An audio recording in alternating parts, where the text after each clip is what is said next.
கன்னிராசிக்கு தொண்டை வலி, நோங்கி பேச முடியாது, சாப்பிடும்போது நம்ம சாப்பாடு முழுங்கணும்னா கொஞ்சம் தொண்டை வலிக்கும், எச்சி முழுங்க முடியாது. இந்த மாதிரி ப்ராப்ளத்துக்கு ஆஸ்பத்திரிக்கு போகிற நிலைமை ஏற்படும். கவலைப்பட வேணாம், சரியாயிரும். குரு பார்வை இருக்கு.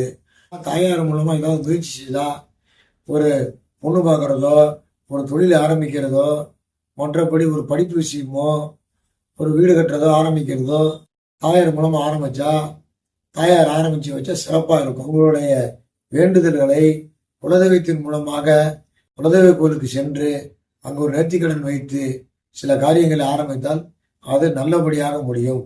அதே சமயம் குரு பகவான் கடகராசியில் இருக்க குரு 9ஆம் முறையாக மீனராசியை பார்ப்பார். அவர் கன்னிராசிக்கு 7ஆம் இடத்தை பார்க்கிறார். ஆகையால் இந்த டைம்ல பொண்ணு பார்க்கறதுனாலையோ திருமண முயற்சி எடுப்பதனாலேயோ பெண் பார்க்கும் படம் நடைபெறும். சுபகாரியம் நடைபெறுவதற்கான வாய்ப்புகள் உண்டு. அதுவும் இந்த குரு சில நாட்களே அங்கு இருக்கிறார். ஆகவே அதற்குள் முயற்சி செய்தால் நன்மை உண்டாகும்.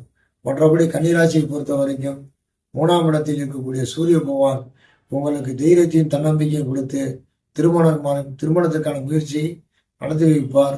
யாரும் அமைதியாக அன்பாக பேசினால் காரியம் சாதிக்கலாம்.